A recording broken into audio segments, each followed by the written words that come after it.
Hello friends, welcome to Mini Tech channel. आज हम पढ़ेंगे अप्लाइड मैकेनिक्स और अप्लाइड मैकेनिक्स का टॉपिक रहेगा हमारा फोर्स और फोर्स सिस्टम और लॉज ऑफ फोर्स। तो फोर्स क्या होती है, उसके कौन कौन से नियम हैं और फोर्स सिस्टम क्या होता है। तो सिविल और मैकेनिकल डिप्लोमा के जो स्टूडेंट हैं वो इस चैनल को सब्सक्राइब कर लें ताकि उनको अपकमिंग वीडियो मिलती रहे। और सभी बच्चे कोरोना के टाइम घर गए हुए हैं तो अपने एग्ज़ाम की प्रिपरेशन कर सकते हैं। तो सबसे पहले देखिए कि फ़ोर्स क्या होती है। तो फ़ोर्स का मतलब है जब भी आप किसी वस्तु को मूव करवाना चाहते हो एक स्थान से दूसरे स्थान तक, तो हमें क्या अप्लाई करनी पड़ेगी, कोई बाहर से एनर्जी अप्लाई करनी पड़ेगी। तो जो हम एनर्जी लगाएंगे किसी वस्तु पर एक स्थान से दूसरे स्थान तक मूव करवाने के लिए, उसी एनर्जी को हम क्या कहेंगे, फोर्स। अब सपोज करो इस ऑब्जेक्ट को आप ए पॉइंट से बी पॉइंट तक लेकर जाओगे, तो या तो आप इसको धकेलोगे मतलब पुश करोगे, या फिर इसको क्या करोगे, खींचोगे। इसको कहेंगे हम पुल। तो पुश करना या पुल करना, जो एनर्जी होगी उसी को हम क्या कहेंगे, फोर्स। तो जो भी एनर्जी चाहिए हमें वस्तु को एक स्थान से दूसरे स्थान तक ले जाने के लिए, उसी को हम क्या कहते हैं, फोर्स।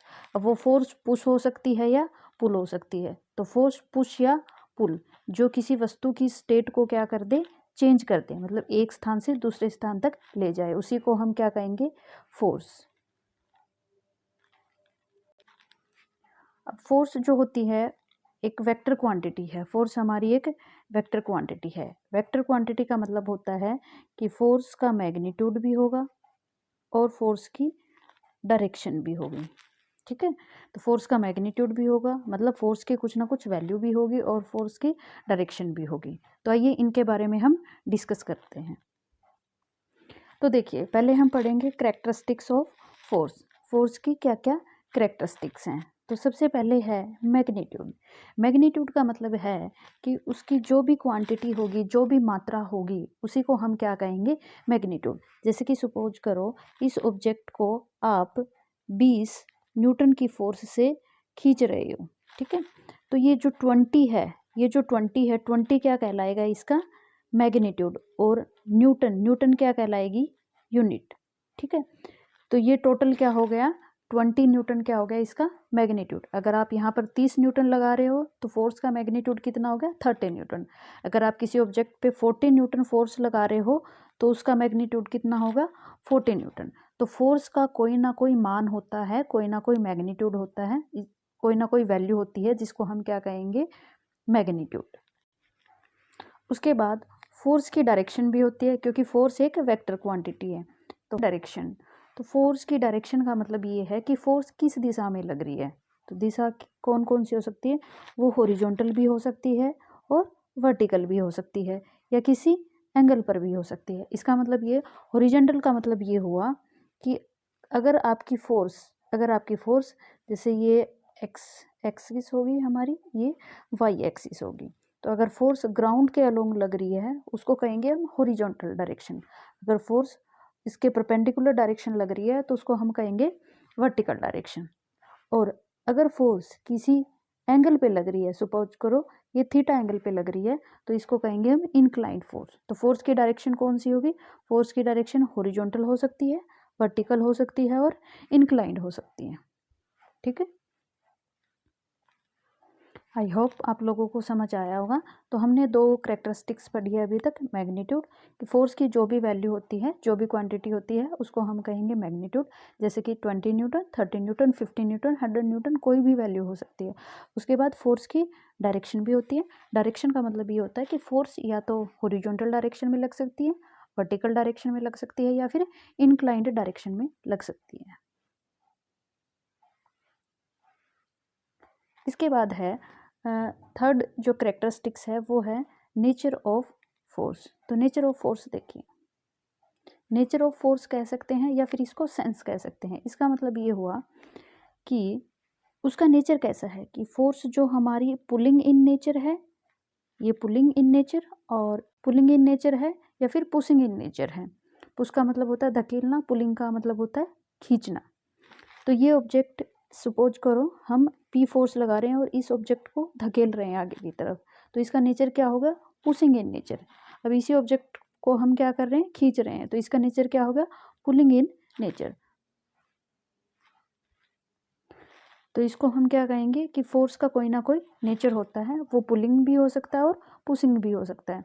अब हमें कैसे पता चलेगा कि फोर्स का जो नेचर है वो पुशिंग इन नेचर है या पुलिंग इन नेचर है, वो हमें इंडिकेट करेगा एरो हेड से। एरो हेड से हमें पता लगेगा कि हमारी जो फोर्स है वो किस नेचर की है, ठीक है। तो सपोज करो अगर पॉइंट से दूर जा रही है तो वो होगी पुलिंग फोर्स, अगर किसी पॉइंट की तरफ आ रही है कोई फोर्स तो वो होगी पुशिंग फोर्स। क्लियर है यहाँ तक सभी को? इसके बाद नेक्स्ट कैरेक्टरिस्टिक्स है point of application. Point of application का मतलब देखिए, पॉइंट ऑफ एप्लीकेशन का मतलब होता है पॉइंट ऑफ एप्लीकेशन, मतलब जिस पॉइंट पर आप फोर्स अप्लाई कर रहे हो, ठीक है। तो अगर किसी ऑब्जेक्ट पर आप इस पॉइंट पे फोर्स अप्लाई कर रहे हो तो ये जो बिंदु होगा इसको हम कहेंगे पॉइंट ऑफ एप्लीकेशन। जिस बिंदु पर आप फोर्स अप्लाई करते हो उसी बिंदु को या उसी पॉइंट को हम क्या कहेंगे, point of application. It is the point eight which force act on the body. तो ये 4 करेक्टरिस्टिक्स होगी फोर्स की। पहली थी मैग्नीट्यूड, सेकंड थी direction, third nature, nature of force means कि फोर्स पुल हो सकती है या पुश हो सकती है। फोर्थ है पॉइंट ऑफ एप्लीकेशन, ये वो बिंदु होता है जिस बिंदु पर हम फोर्स अप्लाई करते हैं। नेक्स्ट है हमारा यूनिट ऑफ फोर्स।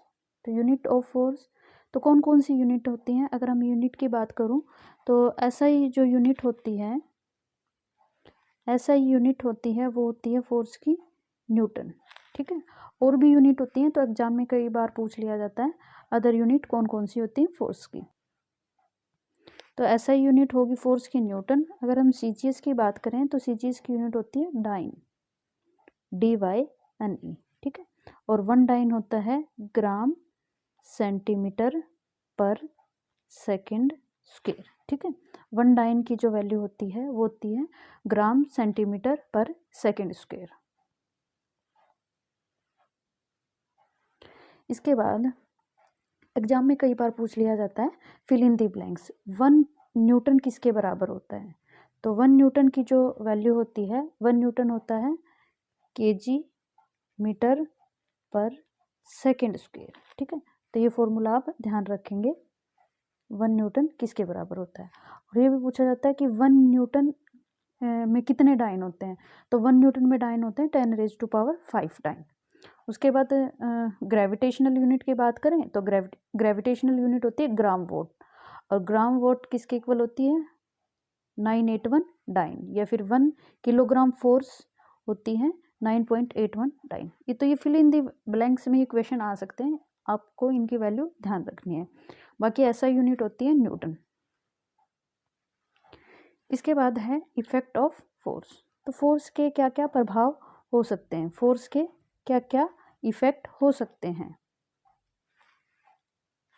तो आइए 1 बाय 1 डिस्कस करते हैं। सबसे पहले क्या होगा कि अगर किसी ऑब्जेक्ट पे फोर्स लगती है तो उसकी पोजीशन चेंज हो जाती है। इसका मतलब ये हुआ कि कोई ऑब्जेक्ट रेस्ट में था तो वो मोशन में आ जाएगा, ठीक है। तो उसकी पोजीशन चेंज होगी, जैसे ये A पॉइंट था तो हमने इस पे फोर्स लगाई तो ये B पॉइंट पे चला गया, ठीक है। उसके बाद है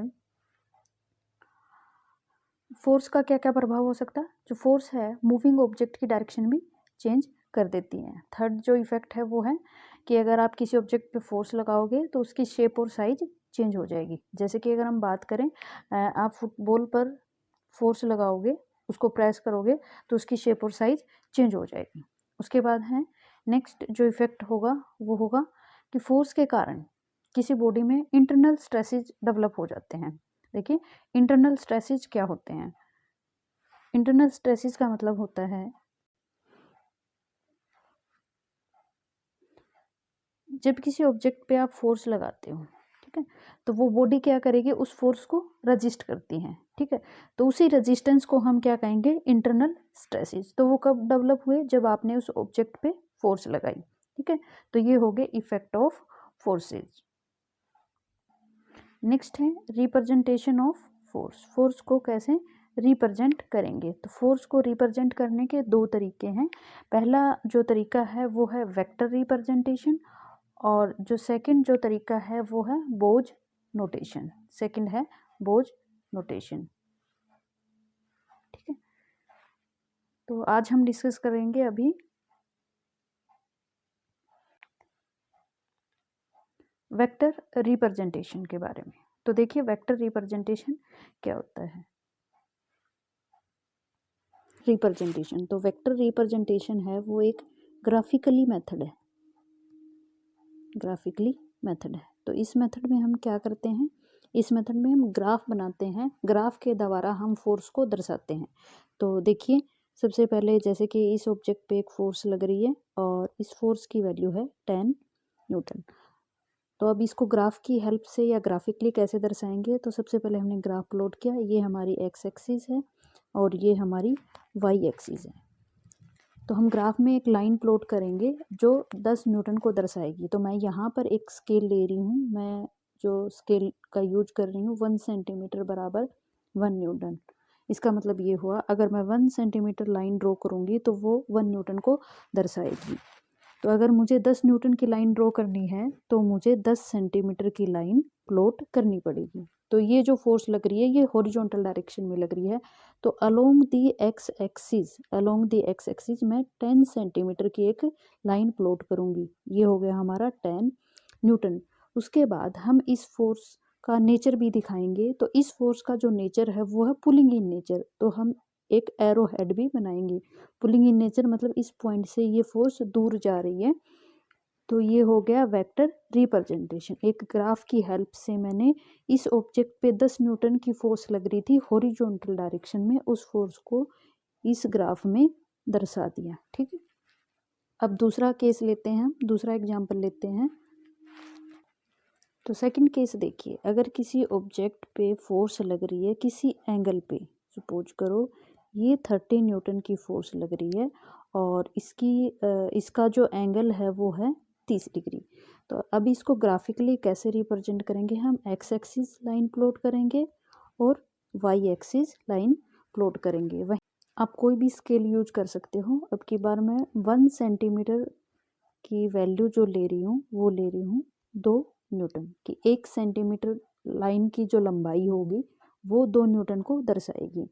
तो अगर मैंने 30 न्यूटन ड्रॉ करना है मैग्नीट्यूड, तो मुझे 15 सेंटीमीटर की लाइन प्लॉट करनी पड़ेगी। उसके बाद ये जो फोर्स लग रही है 30 डिग्री के एंगल पे लग रही है हॉरिजॉन्टल के साथ। तो ये हमारा हॉरिजॉन्टल हो गया। यहाँ से मैंने 30 डिग्री के एंगल पर एक लाइन प्लॉट की। उस लाइन की जो लंबाई होगी एल, वो किसके बराबर होगी, 15 सेंटीमीटर के बराबर। ठीक है, तो इस तरह हम क्या करेंगे, ग्राफिकली रिप्रेजेंट करते हैं किसी भी फोर्स को। क्लियर है यहाँ तक। तो ये हो गया हमारा 30 न्यूटन। तो इस फोर्स को इस ऑब्जेक्ट पे देखो, ये कोई ए ऑब्जेक्ट है, इस पर 30 न्यूटन की फोर्स लग रही है और 30 डिग्री पर। तो इसको हमने ग्राफिकली रिप्रेजेंट कर दिया है। हमने एक ग्राफ बनाया, X axis Y axis line plot की, जिसमें जो लाइन की जो लंबाई होगी वो किसको दर्शाएगी, फोर्स के मैग्नीट्यूड को। ठीक है, आप कोई भी स्केल यूज कर सकते हो। और 30 डिग्री पे लग रहा है, 30 डिग्री पे अगर कोई फोर्स लग रही है तो आपने उसका एंगल 30 दिखा दिया। अगर 40 लग रहा होता तो आप 40 दिखा देते। तो ये हो गया आपका वेक्टर रिप्रेजेंटेशन कंप्लीट। रिप्रेजेंटेशन में क्या लिखा हुआ है, in this method force is graphically represent by a straight line parallel to the line of action of force. मतलब अगर आपकी फोर्स हॉरिजॉन्टल लग रही है तो आपने उसी के पैरेलल हॉरिजॉन्टल लाइन खींचनी है। अगर आपकी फोर्स किसी एंगल पे लग रही है तो फिर आपने उसी एंगल पर फोर्स की लाइन खींचनी है। उसके बाद जो लेंथ होगी लाइन की जो लेंथ होगी वो दर्शाएगी उसके मैग्नीट्यूड को, और जो एरो हेड होगा वो इंडिकेट करेगा नेचर को। नेचर का मतलब कि फोर्स आपकी पुशिंग इन नेचर है या फोर्स आपकी पुलिंग इन नेचर है। तो दो चीज़ें हमेशा ध्यान में रखेंगे कि एक तो उसकी डायरेक्शन बताना। ठीक है, डायरेक्शन मतलब आप जब भी फोर्स लगाओ किसी ऑब्जेक्ट पे, तो अगर आपने ऐसी लाइन खींच दी तो ये फोर्स को इंडिकेट नहीं करती। ठीक है, तो जैसे मैंने यहाँ लिख दिया 10 न्यूटन, ये मैग्नीट्यूड तो दिखा रहा है, लेकिन अब फोर्स कैसी है इसका पता नहीं लग रहा। तो वहीं पर अगर मैंने एरो हेड दिखा दिया तो अब ये इसका डायरेक्शन भी बता रही है। ठीक, तो इसकी डायरेक्शन कौन सी होगी, पुलिंग इन नेचर। क्लियर है यहाँ तक? तो आज का